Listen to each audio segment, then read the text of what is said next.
discuss the topic Banker's Special Customer. Explain the precautions to be taken by banker in opening and operating their accounts. అంటే ఇక్కడ banker అనేవాడు కొంతమంది వ్యక్తుల విషయంలో accounts open చేసేటప్పుడు కానీ ఆపరేట్ చేసేటప్పుడు కానీ చాలా ప్రికాషన్స్ తీసుకోవాల్సిన అవసరం ఉంది. నార్మల్ పీపుల్ అంటే సామర్థ్యం కలిగినటువంటి వ్యక్తులు, ఏ విధమైన సమస్యలు లేని వాళ్ళు బ్యాంకు ఫారం అప్లికేషన్ను ఫిల్ చేసి బ్యాంకు అగ్రిమెంట్ చేసుకోవడానికి అవకాశం ఉంటుంది. అయితే కొంతమంది వ్యక్తుల విషయంలో బ్యాంకు తప్పనిసరిగా కొన్ని జాగ్రత్తలు తీసుకోవాలి. వాళ్ళల్లో మ్యారీడ్ ఉమెన్ కానీ, మైనరు కానీ, పరదేశీయన్ స్త్రీలు కానీ, అలానే లునాటిక్స్ మతిస్థిమితం లేనివారు కానీ, అలానే డ్రంకర్డ్ తాగుబోతుల విషయంలో కానీ, ఇలాంటి వారి విషయంలో బ్యాంకు అకౌంట్ ఓపెన్ చేసేటప్పుడు చాలా జాగ్రత్తలు తీసుకోవాలి. ఏ తప్పులు జరిగినా బ్యాంకే రెస్పాన్సిబిలిటీ కాబట్టి వీళ్ళ విషయంలో బ్యాంక్ అకౌంట్ ఓపెన్ చేసేటప్పుడు ప్రికాషన్స్ ఏమేమి తీసుకోవాలో మనం ఇప్పుడు డిస్కస్ చేద్దాం. ఇందులో ఫస్ట్ వన్ మైనర్. భారతదేశం చట్టం ప్రకారం ఎవరైతే 18 సంవత్సరాలు నిండరో ఆ వ్యక్తిని మైనర్ అనాలి. A person under age of 18 years is minor. 18 సంవత్సరాలు నిండనటువంటి వ్యక్తిని మైనర్గా మనం భావిస్తాం. అలానే ఏ వ్యక్తి అయితే గార్డియన్షిప్లో ఉన్నారో ఆ వ్యక్తులను కోర్టుల ప్రకారం 21 సంవత్సరాలు నిండనిదే ఆ వ్యక్తిని మైనర్గానే భావించాలి.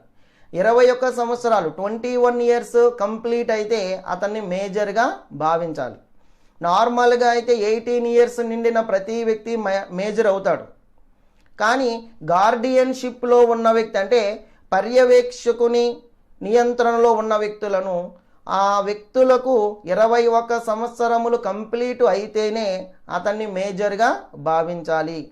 అయితే according to Indian contract act 1872 a minor is not capable of entering contract. 1872 ప్రకారం ఇండియన్ కాంట్రాక్ట్ యాక్ట్ ప్రకారం మైనర్ అనే వ్యక్తి ఏ విధమైన కాంట్రాక్ట్లోకి ఎంటర్ అవ్వడానికి వీలు లేదు. అతడితో ఏ కాంట్రాక్ట్లు చేసుకున్నవి చెల్లుబాటు కావు. అతడితో ఏ వ్యాపార లావాదేవీలు చేసుకున్నా కోర్టు ముందు అవి చెల్లవు. అందుకనే బ్యాంకర్ అనేవాడు ఈ మైనర్ విషయంలో ఏ జాగ్రత్తలు తీసుకుంటున్నాడో ఇప్పుడు మనం చూద్దాం. అందులో first one, the banker may open saving account. Minor విషయంలో బ్యాంకరు సేవింగ్ అకౌంట్ను మాత్రమే ఓపెన్ చేయాలి. కరెంట్ అకౌంట్ని ఓపెన్ చేయడానికి వీలు లేదు. Not a current account in the name of minor. ఇక్కడ మైనర్ అనేవాడు సేవింగ్ అకౌంట్ ఓపెన్ చేసి తన అమౌంట్ని సేవింగ్ రూపంలో దాచుకుంటూ ఉండవచ్చు, కానీ కరెంట్ అకౌంట్ ఓపెన్ చేయడానికి బ్యాంకరు పర్మిషను ఇవ్వడు. అలానే ఈ మైనర్ అకౌంట్ని గార్డియన్ అపాయింటెడ్ బై కోర్ట్ అంటే తల్లిదండ్రులు లేరనుకోండి. ఫర్ ఎగ్జాంపుల్ ఏ అనే వ్యక్తికి తల్లి తండ్రి లేకపోతే గార్డియన్ కింద ఎవరన్నా వ్యక్తులు ఉంటారు. ఇన్ కేస్ గార్డియన్ కూడా లేనప్పుడు కోర్టు ఒక వ్యక్తిని గార్డియన్ కింద సంరక్షకుని కింద అతనికి అపాయింట్ చేయడం జరుగుతుంది. అంటే మైనరు మేజర్ అయ్యేంత వరకు అతని యొక్క బ్యాంకింగ్ కార్యకలాపాలు కానీ అతని యొక్క ఆర్థిక కార్యకలాపాలు కానీ అతనికి సంబంధించిన అన్ని విషయాలలో ఈ గార్డియనే మెయిన్ రోల్ ప్లే చేయడం జరుగుతూ ఉంది.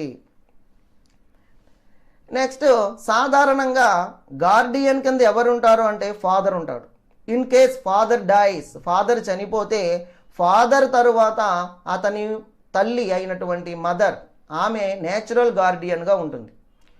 ఇన్ కేస్ మదర్ కూడా చనిపోయింది అనుకోండి, అప్పుడు గార్డియన్ కింద కోర్టు ఒక వ్యక్తిని అపాయింట్ చేస్తుంది.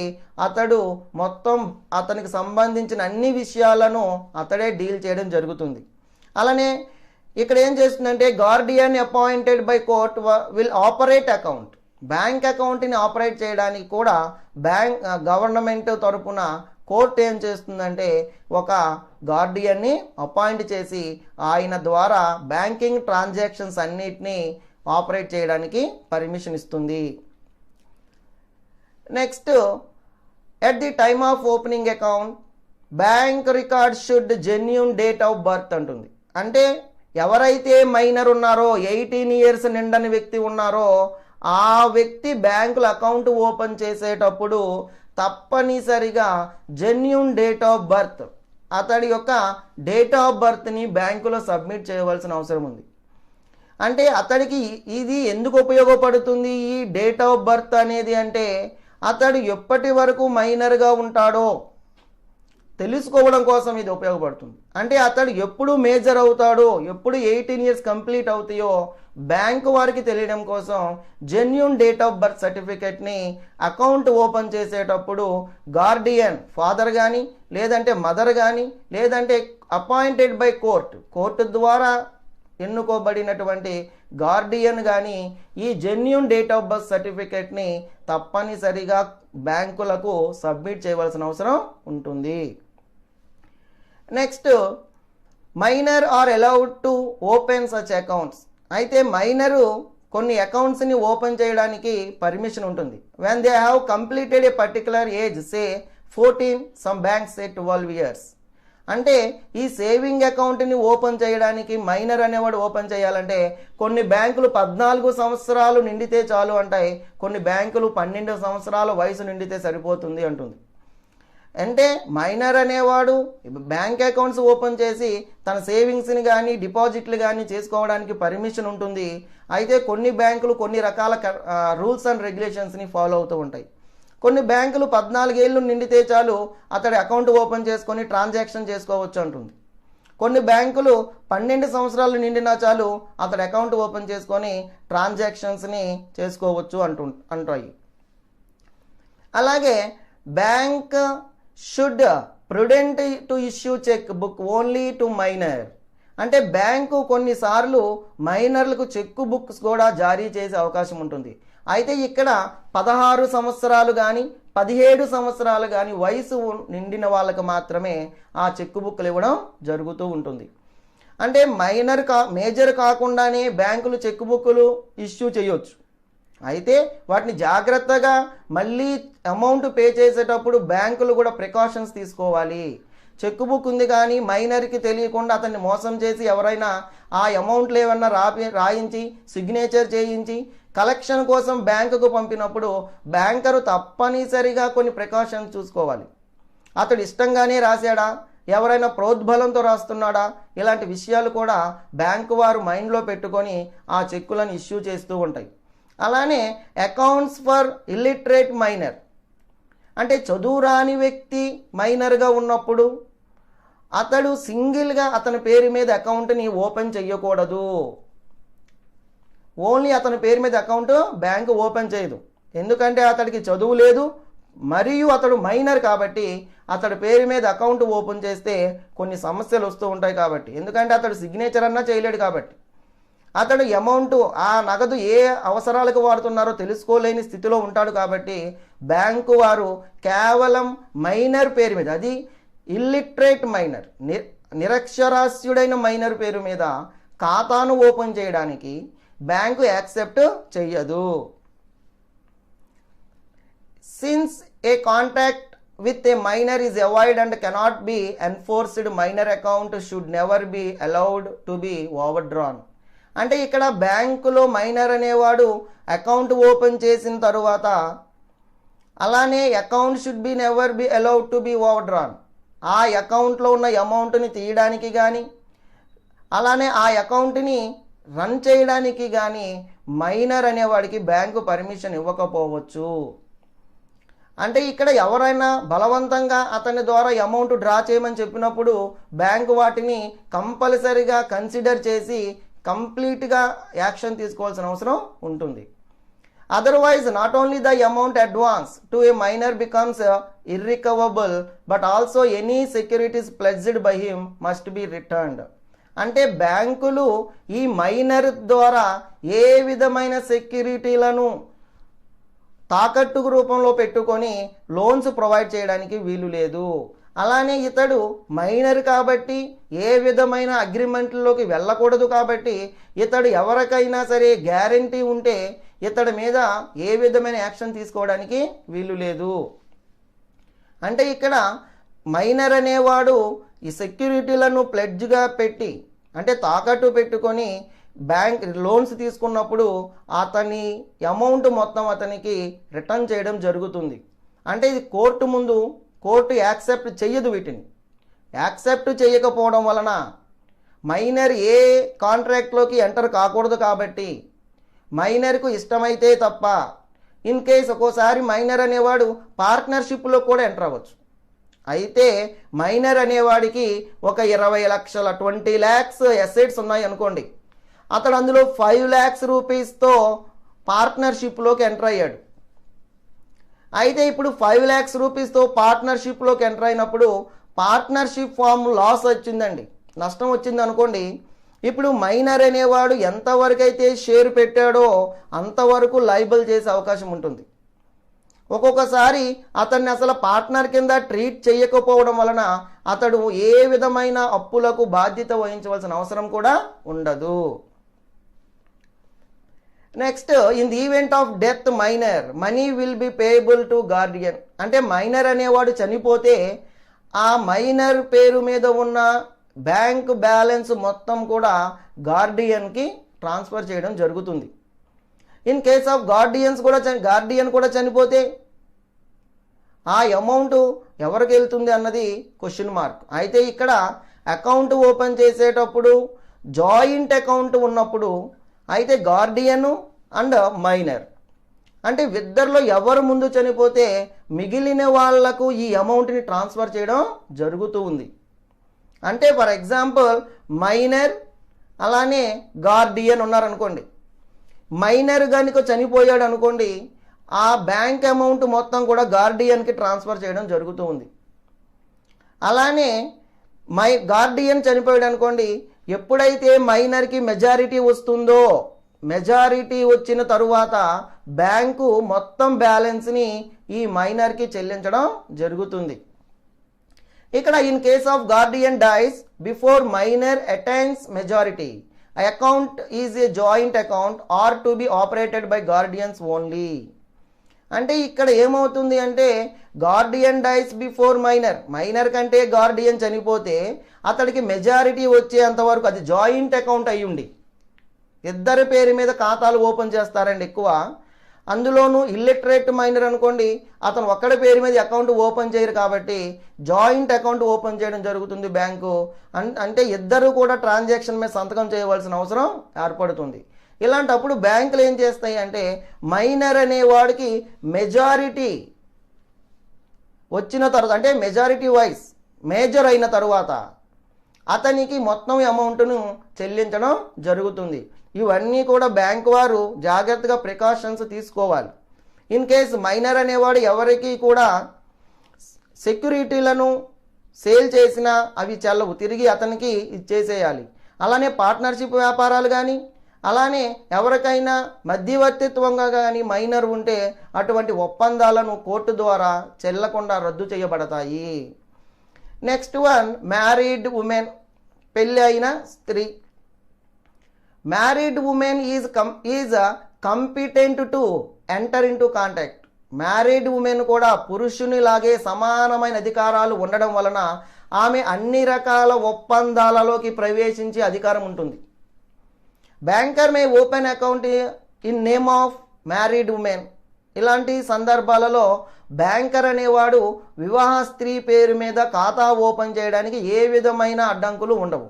అయితే in case of debt taken by married women, అయితే వివాహమైన స్త్రీ అప్పు తీసుకునేటప్పుడు మాత్రం బ్యాంకు వారు చాలా జాగ్రత్తగా ఉండాలి, చాలా ప్రికాషన్స్ తీసుకోవాలి. ఎందుకు అంటే మ్యారీడ్ ఉమెన్ తన హస్బెండ్కి తెలియకుండా లోన్స్ తీసుకుంటే దానికి హస్బెండ్ లైబుల్ కాడు, అతడు ఏ విధమైన బ్యాంకు లోన్ పే చేయవలసిన అవసరం లేదు. అందుకనే మ్యారీడ్ ఉమెన్ ఇంటి అవసరాల నిమిత్తం ఏవైనా అప్పులు చేస్తే తన భర్తకు తెలిసి అంటే తన హస్బెండ్ పర్మిషన్తో ఏమన్నా అప్పులు చేసింది అనుకోండి, అప్పుడు అప్పుడు ఏం చేస్తాడంటే భర్త లైబుల్ ఉంటాడు, బాధ్యతగా భార్య చేసిన అప్పులను చెల్లిస్తూ ఉంటాడు. ఇన్ కేస్ మ్యారీడ్ ఉమెన్ తన హస్బెండ్ పర్మిషన్ లేకుండా ఇంటి అవసరాలకు కాకుండా మరి తన సొంత అవసరాలకు ఏమన్నా అప్పులు చేసింది అనుకోండి, అంటే హస్బెండ్ పర్మిషన్ లేకుండా చేసినప్పుడు హస్బెండ్ ఆ లైబిలిటీస్ అంటే అప్పులకి ఏ విధమైన బాధ్యత ఉండవలసిన అవసరం లేదు, ఆ లైబిలిటీస్ హస్బెండ్ చెల్లించవలసిన అవసరం కూడా లేదు.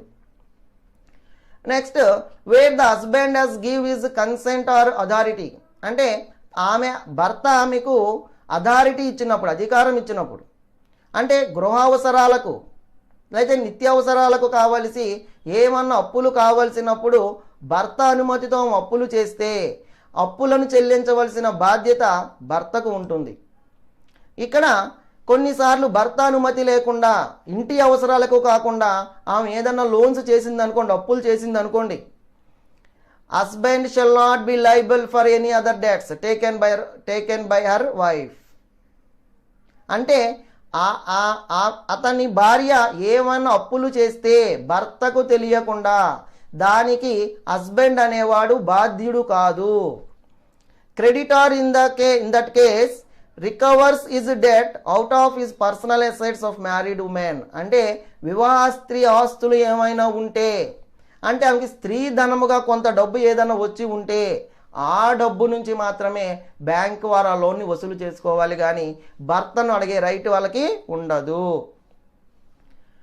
Banker should taken following precautions while granting loans to them.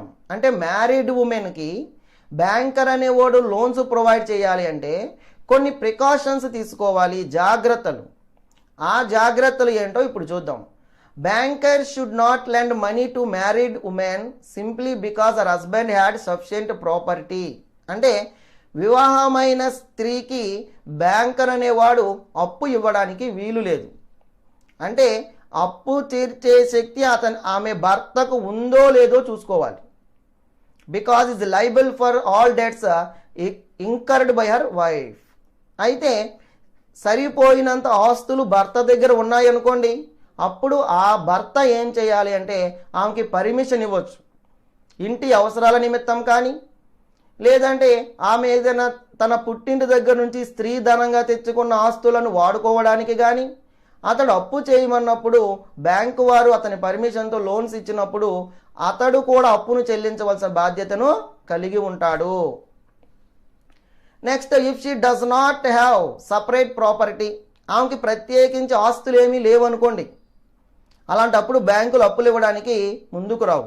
There will not be sufficient security. ఎందుకంటే బ్యాంకు వారు లోన్ ప్రొవైడ్ చేయాలి అంటే సెక్యూరిటీ కింద మనం ఏదన్నా ప్రొవైడ్ చేయాలి బ్యాంకు వారికి. అంటే వివాహమైన స్త్రీ పేరు మీద ఏ విధమైన ప్రాపర్టీ లేకపోతే బ్యాంకు వారు ఆమె పేరు మీద లోన్ ఇవ్వడానికి ఇంట్రెస్ట్ చూపించరు. There will not be sufficient security for overdraft grant to her. It may be difficult to recover money from her. అంటే ఆమెకి ఓవర్ డ్రాఫ్ట్ ఫెసిలిటీస్ కూడా ప్రొవైడ్ చేయరు.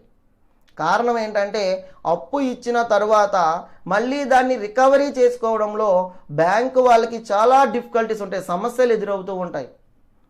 ఇటువంటి వాటి విషయంలో వాళ్ళు కోర్టులకు వెళ్ళినా కానీ బ్యాంకు వాళ్ళు కోర్టు మ్యారీడ్ ఉమెన్కే సపోర్ట్ చేసే అవకాశాలు ఎక్కువ ఉంటాయి. ఎందుకంటే మ్యారీడ్ ఉమెన్కి ఆమె పేరు మీద సపరేట్ ప్రాపర్టీ ఉంటేనే బ్యాంకు వారు దాన్ని సఫిషియెంట్ సెక్యూరిటీగా తీసుకొని లోన్స్ ప్రొవైడ్ చేయాలి, కానీ ఏ అసెట్స్ లేకుండా ఎవరు హస్బెండ్ పర్మిషన్ లేకుండా బ్యాంకు వారు లోన్స్ ఇవ్వడానికి వీలు లేదు. అలాగే ఓవర్ డ్రాఫ్ట్ ఫెసిలిటీ కూడా ఇవ్వడానికి వీలు లేదు. ఇన్ కేస్ అలా చేస్తే బ్యాంకు వారు డిఫికల్ట్ అంటే కొన్ని సమస్యలు ఎదుర్కోవాల్సి వస్తుంది ఆ మనీ రికవరీలో.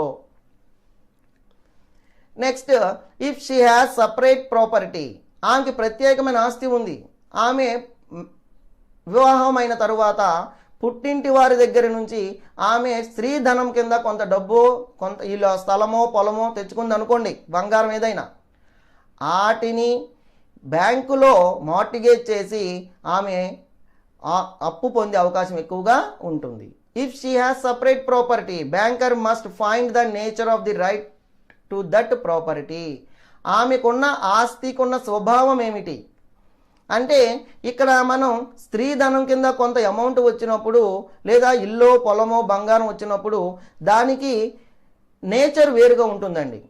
అంటే ఆమె బతికున్నంత కాలము అమ్మడానికి వీలు లేదు అని కానీ, ఆ ఆస్తిని ఆమె మాత్రమే అనుభవించాలి అన్నప్పుడు కానీ, లేదు అంటే ఆస్తి మీద ఏ విధమైన అప్పులు చేయకూడదు అని కండిషన్స్ ఉన్నప్పుడు కానీ బ్యాంకు వారు జాగ్రత్తగా చూసుకోవాల్సిన అవసరం ఉంటుంది. ఎందుకంటే ఆ ఆస్తిని తాకట్టు పెట్టడానికో లేదా అమ్మడానికో అమ్మకం లేదా కొనడం జరగదు అని ఏమన్నా కండిషన్స్ ఉన్నాయనుకోండి, అలాంటి సందర్భాల్లో బ్యాంకు వారు జాగ్రత్తగా వ్యవహరించాలి. So she may not have right to cell property. కొన్నిసార్లు ఆమెకి ఆస్తి అమ్మే హక్కు ఉండదండి. అంటే ఆస్తిని అనుభవించే హక్కే ఉంటుంది కానీ ఆస్తిని అమ్ముకునే హక్కు లేదు. అంటే ఇక్కడ కొన్నిసార్లు ఏం చేస్తారంటే, ఫర్ ఎగ్జాంపుల్ ఎక్స్ అనే పర్సన్కి వై అనే వైఫ్ మ్యారేజ్ అయిందండి వైతో. ఈ వై అత్తవారింటికి వస్తూ వస్తూ తన పుట్టింటి వారి దగ్గర నుంచి ఒక 10 acres ల్యాండ్ని తెచ్చుకుంది అనుకుందామండి, అంటే స్త్రీ మూలధనము కింద.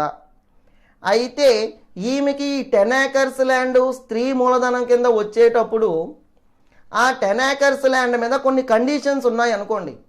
అంటే అమ్మడానికి వీలు లేదు, కొనడానికి వీలు లేదు, అలానే తాకట్టు పెట్టే అవకాశం లేదు, ఎవరికి బదిలీ చేయడానికి వీలు లేదు. ఇలాంటి కండిషన్స్ ఉన్నప్పుడు బ్యాంకు వారు ఆ ఆస్తిని మార్టిగేజ్ చేసి లోన్ ఇవ్వడానికి ఇష్టపడరు. అంటే అమ్మడానికే లేని permission ఇవ్వనప్పుడు.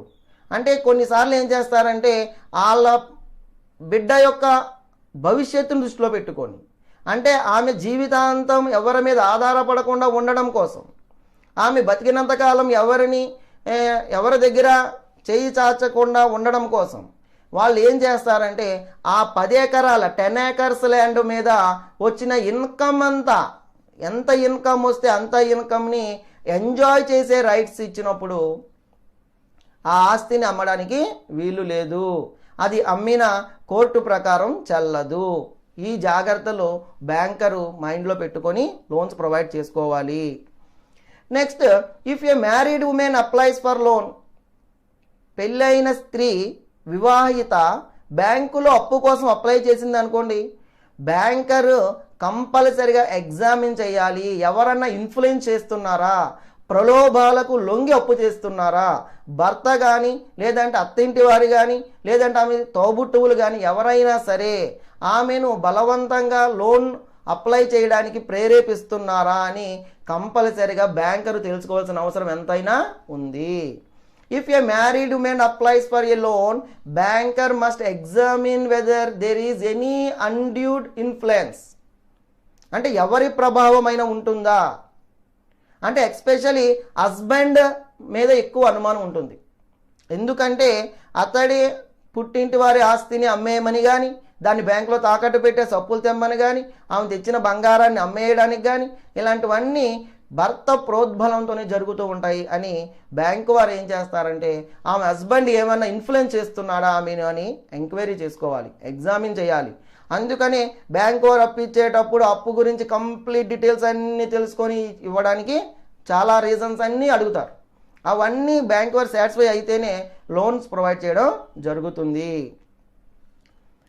If there is a joint account, అదే వైఫ్ అండ్ హస్బెండ్ మీద, వైఫ్ అండ్ హస్బెండ్ ఇద్దరి పేరు మీద జాయింట్ అకౌంట్ ఉందనుకోండి, ఇన్ కేస్ వైఫ్ అండ్ హస్బెండ్లో ఒక పార్టీ చనిపోయింది అనుకోండి, బ్యాంక్ వారు ఏం చేస్తారు అంటే మొత్తం అమౌంట్ నెక్స్ట్ పార్టీకి ట్రాన్స్ఫర్ చేయడం జరుగుతుంది.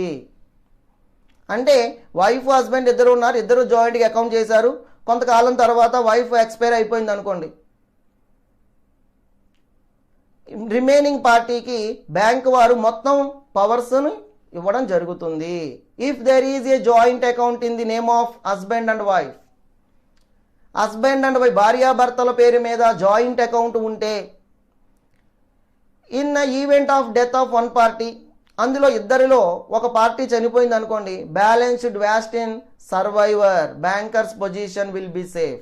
ఇలాంటప్పుడు బ్యాంకర్ అనేవాడు సేఫ్ సైడ్ ఉంటాడు. ఎందుకంటే జాయింట్ అకౌంట్ కాబట్టి ఇద్దరు పేరు మీద అకౌంట్ ఉంటుంది, ఇద్దరు ట్రాన్సాక్షన్ చేయాలి, అమౌంట్ ఇవ్వాలి అన్నా ఇద్దరు సిగ్నేచర్లు చేయాలి. అయితే ఇద్దరు పార్టీలో ఒక పార్టీ చనిపోయినప్పుడు బ్యాంకు వారికి ఏ విధమైన సమస్యలు లేకుండా రిమైనింగ్ ట్రాన్సాక్షన్స్ అన్నీ నెక్స్ట్ పార్టీ చేయడానికి పర్మిషన్ ఉంటుంది. అలానే నెక్స్ట్ పరదేశియన్ ఉమెన్. పరదేశియన్ స్త్రీలు అని ఎవరిని అంటారంటే మన భారతదేశంలో కొన్ని రకాల ఆచారాలు సంప్రదాయాల వల్ల కొంతమంది స్త్రీలకు పెళ్ళి కాకుండానే జీవితాంతం పుట్టింటిలోనే ఉండిపోతూ ఉంటారు. అంటే అటువంటి వాళ్ళని మనం దేవదాసీలని, మాతంగులని ఇలా రకరకాల పేర్లతో పిలుచుకుంటూ ఉంటాం. అంటే వీళ్ళు సమాజానికి దాసోహమని పెళ్ళి ఏమీ లేకుండానే జీవితాంతం పుట్టింట్లోనే ఉండిపోతారు. వీళ్ళు బయట పీపుల్తో ఏ విధమైన డీలింగ్స్ కానీ అగ్రిమెంట్లు కానీ ఏమీ చేసుకోవడానికి వీలు లేదు. కేవలం వాళ్ళ ఫ్యామిలీ మెంబర్స్తో మాత్రమే వాళ్ళు ట్రాన్సాక్షన్స్ని రన్ చేస్తూ ఉంటారు. ఇలాంటి వాళ్ళ విషయంలో కూడా కంప్లీట్గా బ్యాంకరు చాలా జాగ్రత్తలు తీసుకోవాలండి. అంటే ఇక్కడ వీళ్ళు a pardanashin women is not who observe completely seclusion from public.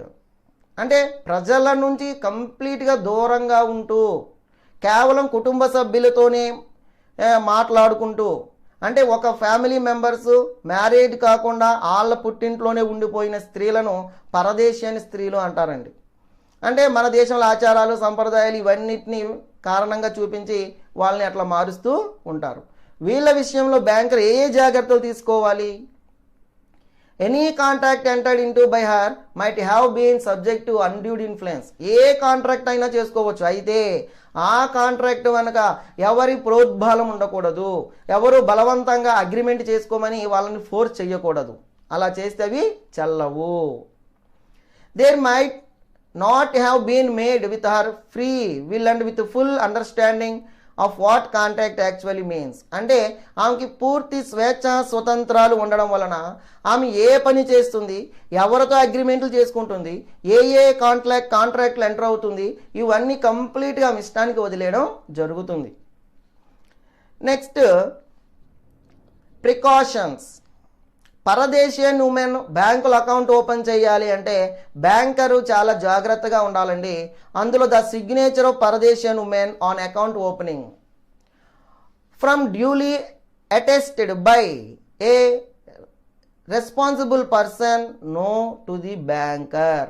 అంటే పరదేశియన్ స్త్రీలు అనే వాళ్ళు బ్యాంకులో అకౌంట్ ఓపెన్ చేయాలి అంటే ఆమె అకౌంట్ ఓపెన్ చేసేటప్పుడు ఆమెను సపోర్టు చేస్తూ ఆ బ్యాంకుకు తెలిసిన వ్యక్తి ఎవరైనా సరే సిగ్నేచర్ చేయాలి.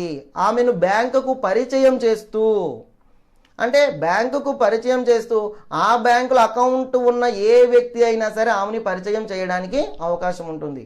ఈ జాగ్రత్త బ్యాంకు వారు తీసుకోవాలండి, లేదంటే సమస్యలు వస్తాయి వాళ్ళకి. అలాగే further withdrawals should also be attested. అయితే ఇక్కడ విత్డ్రాస్ విషయంలో కూడా చాలా కండిషన్స్ ఉంటాయండి. And identity of such a women cannot ascertained banker generally refuse to open an account in her name. అయితే ఇక్కడ ఆమె పేరు మీద ఏ ఖాతాలను ఓపెన్ చేయడానికి బ్యాంక్ వారు యాక్సెప్ట్ చేయరండి. అంటే ఆమె అంతటా ఆమె వచ్చి ఆమె గుర్తింపు మీద, ఆమె సొంత గుర్తింపు మీద వీళ్ళు ఖాతా ఓపెన్ చేయడానికి యాక్సెప్ట్ చేయరు. వీళ్ళు అకౌంట్ ఓపెన్ చేయాలి అంటే వాళ్ళ ఫ్యామిలీలో మెంబర్స్ ఫాదర్ కానీ బ్రదర్ కానీ ఎవరైనా సరే ఒకళ్ళు వచ్చి ఆ బ్యాంక్తో కాంటాక్ట్ ఉన్న వాళ్ళు వచ్చి మాత్రమే వీళ్ళ ద్వారా అకౌంట్ ఓపెన్ చేయించాలి. అలానే విత్డ్రాస్, డబ్బులు కూడా వాళ్ళకి నచ్చినట్లుగా విత్డ్రా చేయడానికి కూడా యాక్సెప్ట్ చేయరండి. దానికి కొన్ని కండిషన్స్ అప్లై చేయడం జరుగుతూ ఉంటుంది. నెక్స్ట్ ఇల్లిటరేట్ పర్సన్స్, చదువు రాని వాళ్ళు, నిరక్షరాస్యుల విషయంలో కూడా బ్యాంకరు చాలా జాగ్రత్తలు తీసుకొని అకౌంట్ ఓపెన్ చేయించాలి. అంటే ఎవరండి నిరక్షరాస్యులు అంటే ఎవరికైతే చదవడం రాయడం రాదో, వాడి పేరు వాడికి రాసుకోవడం రాని వాళ్ళను ఇల్లిటరేట్ పీపుల్, నిరక్షరాస్యులు అంటారండి. And illiterate is a person who cannot read, write and sign his name. అంటే చదవడం రానివాడు కానివ్వండి, రాయడం రానివాడు కానివ్వండి, వాడి పేరు వాడికి రాసుకోవడం రాని వ్యక్తిని ఇల్లిటరేట్ పీపుల్, నిరక్షరాస్యుడు అంటాం. ఇటువంటి వాళ్ళ విషయంలో బ్యాంకరు చాలా జాగ్రత్తగా ఆలోచించి అకౌంట్ ఓపెన్ చేయడానికి పర్మిషన్ ఇస్తాడు. ఆ అకౌంట్ ఓపెన్ చేయడానికి ఏమేం చేయాలో చూద్దాం. The banker may open an account for an illiterate person. అంటే చదువు రాని వ్యక్తులు అకౌంట్ ఓపెన్ చేయాలి అంటే వాళ్ళు కంపల్సరీగా విట్నెస్ కింద ఆ బ్యాంక్తో పరిచయం ఉన్న మరో వ్యక్తి రావాలండి. Provided he or she call on the banker along with a witness who is known to the banker. అంటే ఏ అనే వ్యక్తికి బ్యాంకులో అకౌంట్ ఉందండి, అయితే బి అనే వ్యక్తి ఇల్లిటరేట్ పీపుల్ అండి.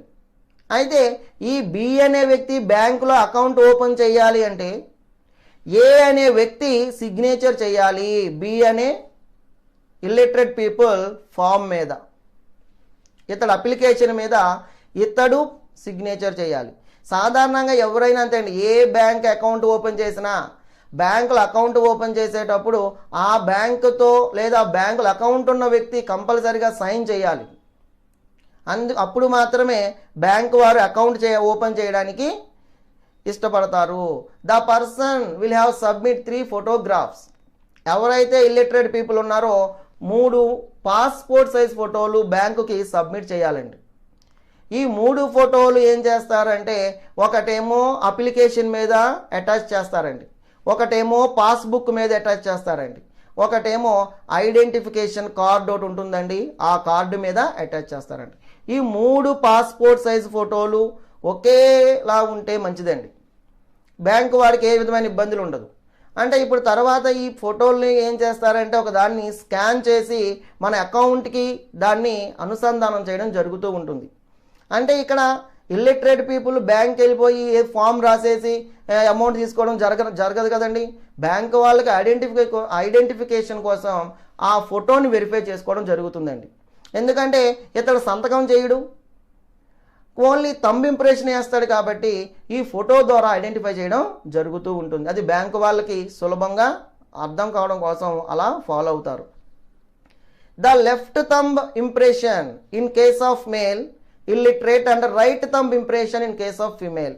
అంటే చదువు రాని వాళ్ళ విషయంలో కూడా బ్యాంకరు మేల్ విషయంలో ఒక తంబు, ఫిమేల్ విషయంలో మరో తంబుని థంబ్ ఇంప్రెషన్ తీసుకొని వాళ్ళు అట్టు పెట్టుకుంటారు. ఎందుకంటే బ్యాంక్ అకౌంట్ ఓపెన్ చేసేటప్పుడు కానీ లేదంటే అమౌంట్ ఏదన్నా విత్డ్రా చేయాల్సి వచ్చినప్పుడు కానీ తప్పనిసరిగా వాళ్ళు థంబ్ ఇంప్రెషన్ ద్వారా మాత్రమే ట్రాన్సాక్షన్ చేయడం జరుగుతూ ఉంటుంది. అయితే మగవారు అయితే, చదువురాని మగవాళ్ళు అయితే రైట్ థంబ్ ఇంప్రెషన్ ఇవ్వాలి, అంటే కుడి చేతి వేలి ముద్రను థంబ్ ఇంప్రెషన్కి ఇవ్వాలి. అలానే చదువురాని ఆడవాళ్ళు అయితే లెఫ్ట్ థంబ్ ఇంప్రెషన్ ఇవ్వాలి. తర్వాత అండి 1 or 2 identification marks of a person should be recorded. అంటే ఎవరైతే ఇల్లిటరేట్ పీపుల్ ఉన్నారో తప్పనిసరిగా గుర్తింపులు ఉండాలి, అంటే పుట్టుమచ్చలు, ఐడెంటిఫికేషన్ మార్క్స్. ఈ ఐడెంటిఫికేషన్ మార్క్స్ కంపల్సరీగా రెండింటిని మనం అప్లికేషన్ ఫామ్ మీద ఫిల్ చేయాలండి. అంటే ఈ ఐడెంటిఫికేషన్ మార్క్స్ అనేవి ఎలా గుర్తుంటాయండి, ఎలా ఉంటాయండి అంటే మనకు ఆటోమేటిక్గా పుట్టుమచ్చలు అనేవి ఐడెంటిఫికేషన్ మార్క్స్ కింద తీసుకోవడం జరుగుతూ ఉంటుంది. మినిమం 2 ఐడెంటిఫికేషన్ మార్క్స్ని మన అప్లికేషన్లో వాళ్ళు ఫిల్ చేస్తూ ఉంటారు.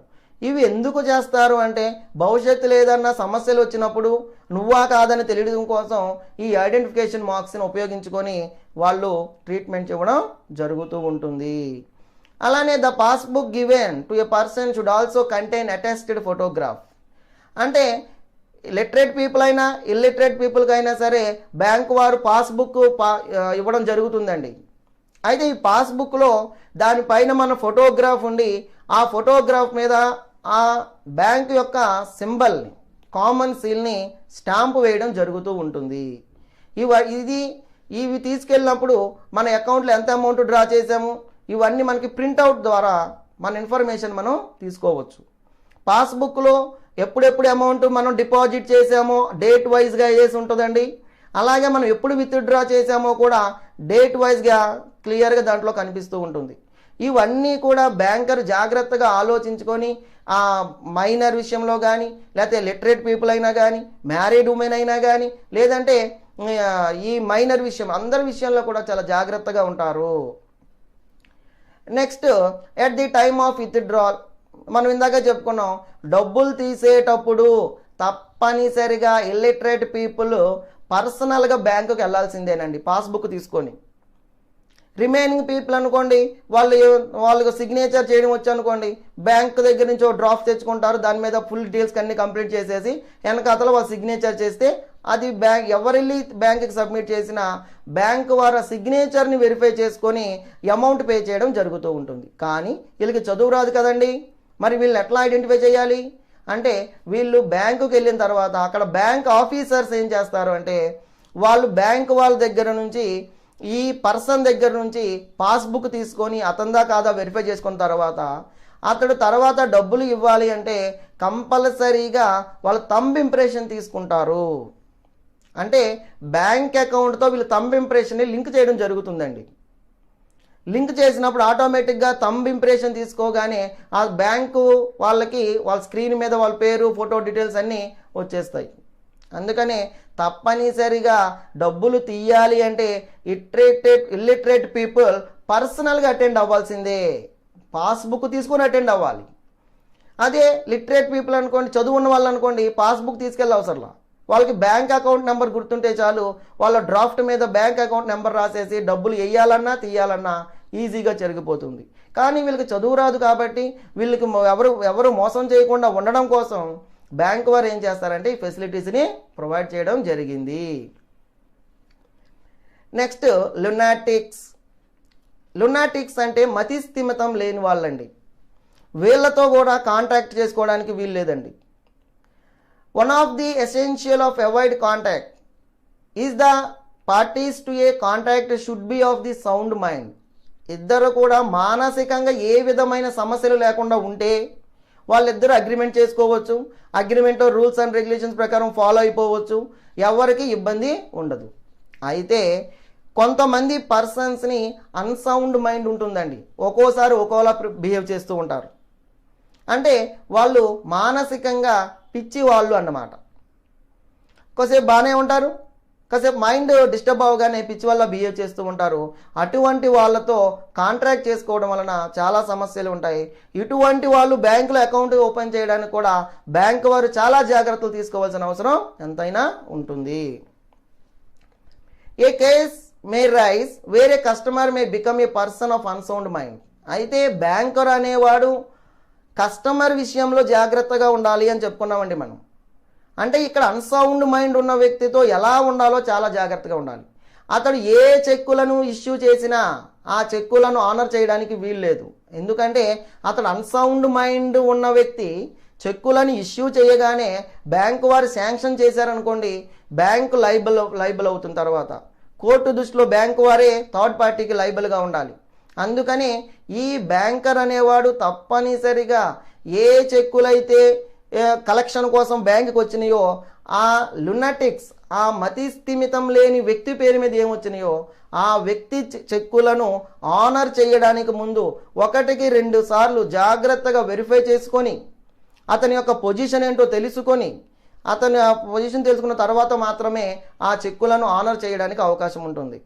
అలానే the banker should stop all operations on account as soon as he receives a notice of lunacy of customer. అంటే ఎప్పుడైతే బ్యాంకరు ఆ వ్యక్తి మానసికంగా ఇబ్బంది పడుతున్నాడు, లేదు అంటే అన్సౌండ్ మైండ్ ఉంది అని చెప్పి నోటీస్ ఎప్పుడైతే వస్తుందో ఆ కస్టమర్ నుంచి బ్యాంకు తక్షణమే అతని బ్యాంకు కార్యకలాపాలన్నిటినీ ఆపివేయవలెను. ఎందుకు ఆపేయాలంటే అతడు మానసిక పరిస్థితి బాగోలేదు, పిచ్చివాడు అయిపోవడం వలన అతడు మోసపోకుండా ఉండడం కోసం, అతడి డబ్బు మరొకరు తీసుకోకుండా ఉండడం కోసం. అందుకని బ్యాంక్ వారు ఏం చేస్తారంటే ఎప్పుడైతే ఆ నోటీస్ అందుతుందో అప్పుడు తక్షణమే బ్యాంకు వారు అన్ని బ్యాంకింగ్ ట్రాన్సాక్షన్స్ని ఆపేసేయాలి. ఒక్కోసారి ఆ కస్టమర్ అనేవాడు నోటీస్ ఇవ్వకపోతే బ్యాంకర్ అప్పుడు ట్రాన్సాక్షన్ చేసేస్తూ ఉంటాడండి. అలాంటి విషయంలో కూడా బ్యాంకర్ జాగ్రత్తగా ఉండవలసిన అవసరం ఎంతైనా ఉంటుంది. If the banker makes payment without knowledge of lunacy of his customer, అయితే కొన్నిసార్లు బ్యాంక్ ఏం చేస్తుందంటే ఆ కస్టమర్ యొక్క పరిస్థితి ఎట్లా ఉందో తెలియనప్పుడు ఆ కస్టమరు అన్సౌండ్ మైండ్తో ఉండి చెక్కులు రాసి సంతకాలు పెట్టి పంపినప్పుడు ఆటోమేటిక్ బ్యాంక్ ఏం చేస్తుందంటే శాంక్షన్ చేసేస్తుంది. He can recovery amount but only the providing that facts of lunacy as not comes to his notice. అంటే ఇక్కడ బ్యాంకు వారు ఏం ఆలోచించారు అంటే కస్టమర్ చెక్కు పంపించాడు, చెక్కు మీద సైన్ కరెక్ట్గా ఉంది, అన్నీ కరెక్ట్గా ఉన్నప్పుడు బ్యాంకు వారు శాంక్షన్ చేయడం జరుగుతుంది. అయితే బ్యాంకు వారు ఇచ్చేటప్పుడు ఏ నోటీసు రానప్పుడు బ్యాంకు ఏ రెస్పాన్సిబిలిటీ ఉండదు. Usually court appoints a receiver when the customer becomes insane. అంటే ఇక్కడ సాధారణంగా ఖాతాదారుడు బ్యాంకులో అకౌంట్ ఓపెన్ చేసినప్పుడు సౌండ్ మైండ్తో ఉండి కొంతకాలం తర్వాత అన్సౌండ్ మైండ్ పీపుల్గా మారిపోతుంది, అంటే పిచ్చివాడిగా మారిపోయినప్పుడు కోర్టు ఏం చేస్తుందంటే ఒక వ్యక్తిని అపాయింట్ చేస్తుంది. అంటే అన్ని బ్యాంక్ ట్రాన్సాక్షన్స్ని రన్ చేయడం అతని వల్ల కాదు కాబట్టి అతడు ఇన్ఎఫిషియెంట్ పర్సన్గా ఉండడం వలన, అతడు అన్సౌండ్ మైండ్ వలన కోర్టు ఏం చేస్తుందంటే ఒక వ్యక్తిని అపాయింట్ చేసి అతని తరపున, అంటే ఆ లున్నటిక్స్, ఆ మతిస్థిమితం లేని వ్యక్తి తరపున అన్ని కార్యకలాపాలు చేయడానికి ఒక పర్సన్ని కోర్టు అపాయింట్ చేస్తుంది. అతని ద్వారా ట్రాన్సాక్షన్స్ అన్ని బ్యాంకు రన్ చేయవచ్చును.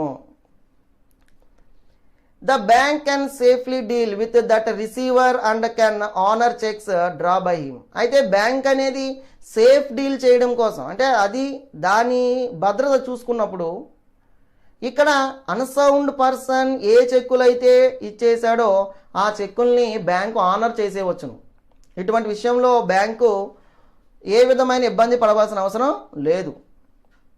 అయితే ఇక్కడ ఎప్పుడైతే అన్సౌండ్ మైండ్ అని తెలిసిందో అప్పుడు మాత్రమే చెక్కుల్ని ఆనర్ చేయకుండా అట్టి పెడుతుంది. అలానే నెక్స్ట్ డ్రంకర్డ్స్, తాగుబోతుల విషయంలో కూడా, అంటే వీళ్ళు డ్రంకర్స్గా మారకముందు, అంటే వీళ్ళు తాగినప్పుడు ఒకలాగా, డ్రింక్ చేయనప్పుడు ఒకలాగా, డ్రింక్ చేయకముందు ఒకలాగా ఉంటూ ఉంటారు. అంటే వీళ్ళు డ్రింకింగ్ హ్యాబిట్ ఉన్నప్పుడు ఒకలా బిహేవ్ చేస్తారు, అలానే డ్రింక్ చేయకుండా ఉన్నప్పుడు ఇంకోలా బిహేవ్ చేస్తారు. వీళ్ళతో కూడా బ్యాంకు చాలా జాగ్రత్తగా ఉండాలి. ఏ కాంట్రాక్టు చేసుకోవడానికన్నా చాలా జాగ్రత్తగా ఉండాలి. ఇన్ కేస్ అతడు డ్రింక్ చేసి బ్యాంకుకి వచ్చి లేదా చెక్కు రాసేసి అమౌంట్ ఇవ్వండి అన్నప్పుడు బ్యాంకు వారు ఇవ్వడానికి వీలు లేదు. అలా ఇస్తే బ్యాంకు వారు తమ యొక్క విధులను సరిగ్గా నిర్వర్తించినట్టే. A drunkard person is a person who is not capable of understanding implication of actions. అంటే అక్కడ ఏమి జరుగుతున్నది అన్నది అతనికి స్పృహ ఉండదు. అతడికి స్పృహ ఉన్నప్పుడు మనం ఏ యాక్షన్ తీసుకున్నా కానీ అతడు దానికి రియాక్ట్ కాడు.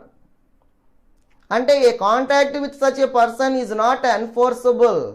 There four banker should be very careful and should not open an account. అందుకని బ్యాంకు చాలా జాగ్రత్తగా ఉండాలండి.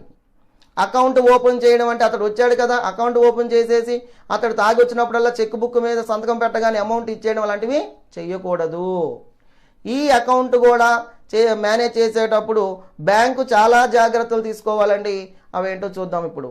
ఏ person may open an account when he not intoxicated but he may be in drunken state while operating the account.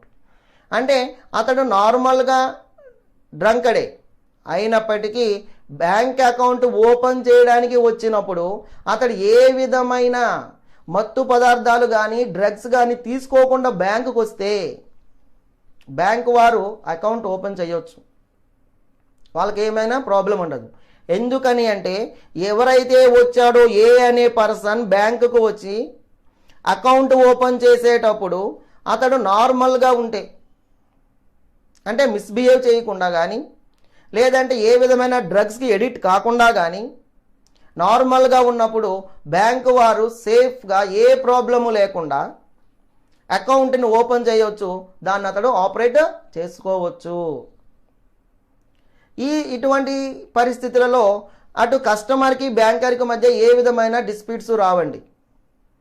In such a case కొన్నిసార్లు if any dispute arise the party who alleges that he is incapable of understanding the transaction. అయితే కొన్నిసార్లు అంటే అతడు ఎప్పుడైతే drink చేసి వస్తాడో, ఎప్పుడైతే మద్యం మత్తులో ఉంటాడో, అటువంటి పరిస్థితులలో అతడు బ్యాంకులో ఏం జరుగుతున్నది అన్న విషయం మీద ఒక అండర్స్టాండింగ్కి రాలేడు. ఎప్పుడైతే అతడు డ్రింకింగ్ పొజిషన్లో ఉంటాడో, అతడు ఏం చేస్తున్నాడో ఏం మాట్లాడుతున్నాడో తెలియనప్పుడు బ్యాంకు వారికి చాలా ప్రాబ్లమ్స్ వస్తుంది. కాబట్టి అటువంటి ట్రాన్సాక్షన్స్ని బ్యాంకు వారు ప్రూవ్ చేయరు, వాటిని ఆపివేయడం జరుగుతుంది. However, it is better for the banker to make payment by taking evidence of the some respectable gentleman. అయితే అతడు డ్రంకర్డ్ అనుకోండి, ఆ డ్రంకర్డ్ అయితే బ్యాంకు వారు అమౌంట్ పే చేయాల్సి వచ్చినప్పుడు అక్కడ ఉన్న ఒక జెంటిల్ మ్యాన్, రెస్పెక్టబుల్ పర్సన్ని హామీగా పెట్టి, ఎవిడెన్స్గా పెట్టి, అంటే మ్యాక్సిమం ఎవరైతే డ్రంకర్డ్ ఉన్నాడో అతని రిలేటివ్నే తీసుకొస్తారు. కాబట్టి వాళ్ళను ఎవిడెన్స్గా ఉంచి బ్యాంకు వారు అతనికి కావాల్సిన పేమెంట్ చేయడం జరుగుతుంది.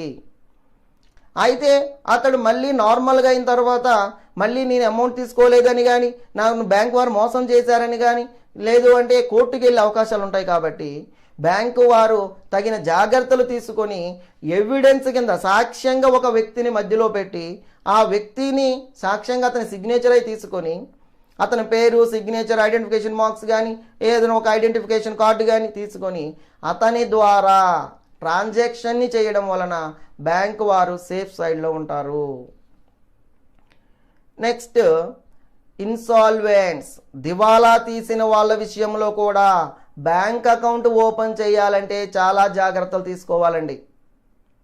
దివాలా తీయడం అంటే ఒక వ్యక్తికి డెట్స్ ఎక్కువైపోయినప్పుడు ఆ డెట్స్ని పే చేసే స్థితిలో లేనప్పుడు, అంటే అప్పులు ఎక్కువైపోయి అప్పులను చెల్లించలేని స్థితిలో వస్తే, ఫర్ ఎగ్జాంపుల్ ఒక వ్యక్తి దగ్గర 1,00,000 రూపాయలు 1 lakh అసెట్స్ ఉన్నాయి అనుకోండి, కానీ అతడికి 10 lakhs లైబిలిటీ డెట్స్ ఉన్నాయి అనుకోండి. ఈ 10 lakhs లైబిలిటీస్ డెట్స్ని ఈ 1,00,000 రూపాయలు అతడు పే చేయలేడు. కాబట్టి ఉన్న వరకు 1,00,000 రూపాయలు పే చేస్తే రిమైనింగ్ 9 lakhs అతడు ఇన్సాల్వెంట్ పర్సన్ అయిపోతాడు. నా దగ్గర డబ్బులు లేవు, నేను చెల్లించే స్థితిలో లేను అని చెప్పేసి అతడు ఒక నోటీస్ ఇచ్చేస్తాడు. An insolvent person is a person who is declared by court. అంటే ఇది కోర్టు డిక్లేర్ చేస్తుంది, అతడు తీసుకున్న అప్పులను చెల్లించాలని స్థితిలో ఉన్నాడు అని చెప్పి కోర్టు డిక్లేర్ చేస్తుంది. ఇలాంటి అప్పుడు కూడా బ్యాంకు చాలా జాగ్రత్తగా ఉండాలి. The court appoints an official receiver to take position of property. అంటే ఇతడికి ఉన్న ఈ ప్రాపర్టీకి సంబంధించి కోర్టు ఒక అఫీషియల్ పర్సన్ని అపాయింట్ చేస్తుంది. ఇప్పుడు వరకు ఇతని పేరు మీద ఉన్న ఆస్తులన్నీ కూడా ఇతడి కంట్రోల్లోకి వస్తాయి. అంటే ఈ 1,00,000 రూపాయలు 1 lakh ఉంది కదండి, ఈ 1 lakh ప్రాపర్టీ కూడా కోర్టు కంట్రోల్లోకి వెళ్ళిపోతుంది. కోర్టు చెప్పిన వ్యక్తి దీనికి రిసీవ్ చేసుకోవడం జరుగుతుంది. అంటే ఇన్సాల్వెంట్ పర్సన్ అనేవాడికి ఏ ప్రాపర్టీ ఉందో ఆ ప్రాపర్టీ మొత్తం కూడా కోర్టు తన కంట్రోల్లోకి తెచ్చేసుకుంటుంది. ఇలా ఇన్సాల్వెంట్ అయిన పర్సన్ బ్యాంకులో అకౌంట్ ఎలా ఓపెన్ చేస్తారండి? ఎందుకంటే బ్యాంకు వారు ఇన్ కేసు బ్యాంకులో ఏమైనా అతనికి 2 lakhs బ్యాంక్ బ్యాలెన్స్ ఉందనుకోండి, వాటిని కూడా ఆపు చేసే కెపాసిటీ ఈ కోర్టులకు ఉంటుంది. An insolvent official receives realized debtors' properties and distributes the proceeds rateably among the creditors. అంటే ఇక్కడ ఎవరెవరైతే అప్పులు ఇచ్చారో, క్రెడిటార్స్ ఎవరెవరైతే ఉన్నారో వాళ్ళందరికీ ఈ ప్రాపర్టీని చెల్లించడం జరుగుతూ ఉంటుంది. An insolvent person is not competent to enter into valid contract. ఇలా ఇన్సాల్వెంట్ అయిన పర్సన్ ఏ విధమైన కాంట్రాక్టర్లోకి ఎంటర్ అవ్వడానికి కానీ, ఏ విధమైన బిజినెస్లోకి ఎంటర్ అవ్వడానికి కానీ పర్మిషను లేదు. నెక్స్ట్ అండి, so A bank should not open an account. Bank తీసుకోవాల్సిన ప్రికాషన్స్లో ఎవరైతే ఇన్సాల్వెంటీ పర్సన్ అని అనౌన్స్మెంట్ వచ్చిందో ఆ వ్యక్తి పేరు మీద అకౌంట్ ఓపెన్ చేయడానికి వీలు లేదు. Suppose A customer becomes insolvent, banker stop the operations of account by him. అంటే బ్యాంకులో ఉండే ఎక్స్ అనే కస్టమరే ఉన్నాడు అనుకోండి, ఈ కస్టమర్ని కోర్టు ఇన్సాల్వెంట్ పర్సన్గా అనౌన్స్ చేసినప్పుడు బ్యాంకు వారు ఈ ఎక్స్ అనే పర్సన్కి సంబంధించిన అన్ని ట్రాన్సాక్షన్స్ని ఆపివేయడం జరుగుతుంది. The official receivers are assign can only operate. అంటే ఇతని బ్యాంకు ఖాతాలు అన్నీ కూడా అఫీషియల్ రిసీవర్స్ ఆర్ అసైన్ అంటే బ్యాంకు వారు అపాయింట్ చేసినటువంటి అఫీషియల్స్ కానీ లేదా కోర్టు వారు అపాయింట్ చేసిన అఫీషియల్స్ మాత్రమే వాటిని ఆపరేట్ చేయాలి. రిమైనింగ్ బ్యాంకులో ఉండే వాళ్ళు ఎవరు వాటిని ఆపరేట్ చేయడానికి వీలు లేదు. నెక్స్ట్ అండి, joint stock company. Joint stock company కూడా బ్యాంకుల అకౌంట్ ఓపెన్ చేయాలి అంటే బ్యాంకరు చాలా ప్రికాషన్స్ తీసుకోవాలండి. ఎస్పెషల్లీ జాయింట్ స్టాక్ కంపెనీ విషయంలో చాలా జాగ్రత్తలు తీసుకోవాలి. రిమైనింగ్ వాటికంటే దీంట్లో ఎక్కువ సమస్యలు ఉంటూ ఉంటాయి. A joint stock company is an artificial person అంటున్నాం మనం. కంపెనీ అనేది కృత్రిమమైన వ్యక్తి, సృష్టించబడింది చట్టం ద్వారా. దీనికి ఒక ప్రత్యేకమైన గుర్తింపు ఉంటుంది. ఎందుకంటే ఎప్పుడైతే ఒక కంపెనీకి నేమ్ ఇచ్చామో ఆ నేమ్ ఎప్పుడైతే దానికి వస్తుందో దీనికి సపరేట్ ఎగ్జిస్టెన్స్, ప్రత్యేకమైన గుర్తింపు ఉంటుంది. అయితే ఈ కంపెనీకి పేరు ఉన్నంత మాత్రాన అది అందరితోనూ మాట్లాడలేదు కదండి, రిమైనింగ్ కంపెనీలతో అగ్రిమెంట్ చేసుకోలేదు కదండి, రిమైనింగ్ కంపెనీస్తో ఏ విధమైన డీడ్లకు సంతకాలు చేయలేదు కదండి. ఇలాగ చేయలేదు కాబట్టే అందులో ఉండే board of directors on behalf of company పేరు మీద డీల్ చేస్తూ ఉంటారు. అయితే ఈ కంపెనీకి ఒక పేరు ఉంది కదండి, ఈ కంపెనీ సంతకం చేయాలి కదా అంటే ఇది అన్నిటి మీద సంతకం చేస్తుంది. అందుకనే ప్రతి జాయింట్ స్టాక్ కంపెనీ కూడా కామన్ సీల్ ఉంటుంది. ఈ కామన్ సీల్ ఎక్కడ ఉపయోగిస్తామండి అంటే ఆల్ ఇంపార్టెంట్ డాక్యుమెంట్స్ అంటే MOA memorandum of association, AOA articles of association, అలానే అది ప్రాస్పెక్టర్స్, ఇలాగా కంపెనీకి సంబంధించిన ఇంపార్టెంట్ డాక్యుమెంట్స్ మీద ఈ కామన్ సీల్ వేయడం జరుగుతుందండి. ఈ కామన్ సీల్ని ఉపయోగించి మాత్రమే అది ట్రాన్సాక్షన్స్ని రన్ చేయడం జరుగుతూ ఉంటుంది. తర్వాత it is an artificial creation. మనం చెప్పుకున్నాం ఇది కృత్రిమమైన సృష్టి మాత్రమే. It can not act himself. దాని అంతటా అది మాట్లాడలేదు, ప్రవర్తించలేదు అని చెప్పుకున్నాం మనం. ఎందుకని? కంపెనీ అనేది క్రియేటెడ్ బై లా, చట్టం ద్వారా సృష్టించబడింది కాబట్టి దానికి ప్రాణం ఉండదు. కాబట్టి పేరైతే ఉంటుంది కానీ అది ఏ కాంట్రాక్ట్లోకి ఎంటర్ అవ్వలేదు. కాబట్టి దాని తరపున ఎవరైతే దానికి బోర్డ్ ఆఫ్ డైరెక్టర్స్ ఉంటారో వాళ్ళు దానికి ఏజెంట్లుగా బిహేవ్ చేస్తారు. Because of the above feature it requires special treatment in hands of the banker. అందుకనే, ఎందుకంటే దానికి గుర్తింపు పేరు మాత్రమే ఉంటుంది.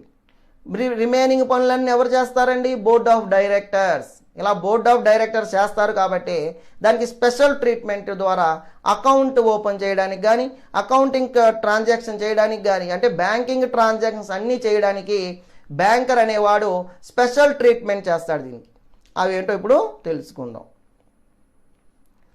బ్యాంకర్స్ డ్యూటీలో ఫస్ట్ ప్రిలిమినరీ స్టెప్ అండి. బ్యాంక్ అకౌంట్ ఓపెన్ చేయడానికంటే ముందు బ్యాంకర్ తెలుసుకోవాల్సింది ఏంటంటే company as a legal existence or not, దానికి న్యాయపరమైన గుర్తింపు ఉందా లేదా చూడాలండి. ఉంది అనుకుంటేనే అకౌంట్ ఓపెన్ చేయడానికి ముందుకు వెళ్తారండి. It can ascertained by the referring to the certificate of incorporation. Account open చేయాలి అంటే ఫస్ట్ కంపెనీ వాడు ఏం చేయాలంటే సర్టిఫికేట్ ఆఫ్ ఇన్కార్పొరేషన్, కంపెనీ స్థాపన, దాని పేరు ఎంటర్ అవుతుందండి ముందు, అది సబ్మిట్ చేయవలసి ఉంటుంది. అది సాక్ష్యంగా అది కంపెనీ నిజంగానే ఉన్నది, ఆ కంపెనీకి ప్రాణం ఉన్నది, ఆ కంపెనీకి ఒక పేరు ఉన్నది, ఆ పేరు బట్టి నువ్వు అకౌంట్ ఓపెన్ చెయ్యి అని చెప్పేసి ప్రూఫ్ కింద దాన్ని తీసుకొని అకౌంట్ ఓపెన్ చేయడం జరుగుతుంది. నెక్స్ట్ అండి, then the banker should obtain at least latest copies of memorandum of association. అంటే కంపెనీకి ఉండే మెమోరాండం చాలా ఇంపార్టెంట్ అయిన డాక్యుమెంట్ అండి. ఈ మెమోరాండంలో నేమ్ క్లాజ్ ఉంటుందండి, కంపెనీ పేరేంటో దాంట్లో చెప్పాలండి. ఆబ్జెక్టివ్ క్లాజ్ ఉంటుందండి, కంపెనీ ఏ ఆబ్జెక్టివ్స్ కోసం స్టార్ట్ చేశారో చెప్పాలండి. అలాగే రిజిస్టర్ ఆఫీస్ అండి, రిజిస్టర్ ఆఫీస్ ఎక్కడుందో క్లియర్గా ఈ క్లాజ్లో మెన్షన్ చేయాలి. అలానే లైబిలిటీ క్లాజ్ అండి, లైబిలిటీ అంటే రుణ బాధ్యత క్లాజు అంటారు. అంటే అందులో ఉన్న డైరెక్టర్స్ లైబిలిటీ ఎలా ఉంటుంది, అందులో షేర్స్ కొన్న షేర్ హోల్డర్స్ లైబిలిటీ ఎలా ఉంటుంది, ఇవన్నీ దాంట్లో చెప్పాలండి. అలానే నెక్స్ట్ క్యాపిటల్ క్లాజ్ అండి, ఆథరైజ్డ్ క్యాపిటల్ ఎంత ఉంది, పెయిడ్ అప్ క్యాపిటల్ ఎంత, కాల్డ్ అప్ క్యాపిటల్ ఎంత, ఇష్యూడ్ క్యాపిటల్ ఎంత, సబ్స్క్రైబ్డ్ ఎంత, ఇలాంటి డీటెయిల్స్ అన్నీ కూడా ఈ మెమోరాండంలో పొందుపరచడం జరుగుతుంది. ఇది చాలా ఇంపార్టెంట్ అయిన డాక్యుమెంట్ కాబట్టి బ్యాంకు వారికి తప్పనిసరిగా ఈ డాక్యుమెంట్ లేటెస్ట్ కాపీని సబ్మిట్ చేయవలసిన అవసరం ఉంటుంది. Next, in addition to the above the banker must get copy of prospectors. మనం చెప్పుకున్నామండి ఎంఓఏ, ఏఓఏ, ప్రాస్పెక్టర్ అని. కంపెనీకి ప్రాస్పెక్టర్ కూడా చాలా ఇంపార్టెంట్ డాక్యుమెంట్ అండి. ప్రాస్పెక్టర్ అంటే కంపెనీ మేము కంపెనీ స్టార్ట్ చేసాము, మా కంపెనీలో షేర్లు ఉన్నాయి, కొనండి అని చెప్పి పబ్లిక్కి ఇన్విటేషన్ అండి, ఇది ఆహ్వాన పత్రం. ఇది కంపెనీ ప్రారంభించాము, షేర్లు కొనండి అని చెప్పేసి. అయితే in case public limited company అనుకోండి, ఇంకో సర్టిఫికేట్ కూడా సబ్మిట్ చేయాలండి. అదేంటంటే certificate of commencement of business, వ్యాపార ప్రారంభ ధృవపత్రము అంటారండి దీన్ని. ఈ సర్టిఫికేట్ని పబ్లిక్ కంపెనీ సబ్మిట్ చేయాలి.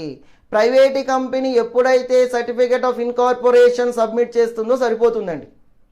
కానీ పబ్లిక్ కంపెనీ ఆ ఇన్కార్పొరేషన్ ఆఫ్ సర్టిఫికేట్స్తో పాటుగా ఈ certificate of commencement of business certificate కూడా సబ్మిట్ చేయవలసిన అవసరం ఎంతైనా ఉంది. Next, in case the company is new one, కొత్త కంపెనీ అనుకోండి, బ్యాంకరు తప్పనిసరిగా కేర్ఫుల్గా డైరెక్టర్స్ ఎంతమంది ఉన్నారు, వాళ్ళ పేర్లు ఏంటి, డీటెయిల్స్ అన్నీ కూడా మెన్షన్ చేసుకోవాలండి. Banker should carefully note whether the name of the first director have been mentioned in the document or not. అంటే ఎవరైతే ఫస్ట్ డైరెక్టర్స్ ఉన్నారో వాళ్ళ పేర్లు ఆ డాక్యుమెంట్లో ఎంటర్ అయ్యాయా లేదా అనేది కూడా బ్యాంకర్ చూసుకున్న తర్వాతనే అకౌంట్ ఓపెన్ చేయడానికి ఫర్దర్ ప్రొసీజర్స్లోకి వెళ్ళాల్సిన అవసరం ఉంటుంది. అలానే ఇది company happens to be or existing one, the banker should demand copies. అంటే బ్యాంకర్ ఏం చేయాలి అంటే ఎప్పటి నుంచో రన్ అవుతుంది కదండి కంపెనీ మీది, రన్ అవుతుంది కాబట్టి తప్పనిసరిగా మీరు ఏం చేయాలి అంటే balance sheet and profit and loss account recent the copies తెమ్మంటుందండి. అకౌంట్ ఓపెన్ చేయాలంటే అది కూడా సబ్మిట్ చేయాలి. బ్యాలెన్స్ షీట్ కాపీస్ ఇవ్వాలి, ఇవ్వకపోతే అకౌంట్ ఓపెన్ కాదు. ప్రాఫిట్ అండ్ లాస్ అకౌంట్ కూడా స్టేట్మెంట్లు ఉంటాయండి, అవన్నీ కూడా వాడు 1 ఇయర్ పడితే 1 ఇయర్వి, 2 ఇయర్స్ పడితే 2 ఇయర్స్వి తప్పనిసరిగా బ్యాంకర్కి సబ్మిట్ చేస్తేనే బ్యాంకర్ అనేవాడు అకౌంట్ చేయడానికి ఆసక్తి చూపుతాడు. లేదు అంటే ఇవేమీ లేవండి ఓపెన్ చేయండి అంటే ఓపెన్ చేయొచ్చు. అయితే దానివల్ల బ్యాంకు వాళ్ళకి ఫ్యూచర్లో సమస్యలు వస్తాయి. భవిష్యత్తులో ఏ విధమైన సమస్యలు ఉండకుండా ఉండడం కోసం ఇంత పెద్ద ప్రాసెస్ రన్ చేయడం జరుగుతూ ఉంటుంది. నెక్స్ట్ అండి, ద బోర్డ్ రిజల్యూషన్స్. ఈ జాయింట్ స్టాక్ కంపెనీలో బోర్డ్ ఆఫ్ డైరెక్టర్స్ అందరూ కూర్చొని కొన్ని తీర్మానాలు చేస్తూ ఉంటారండి.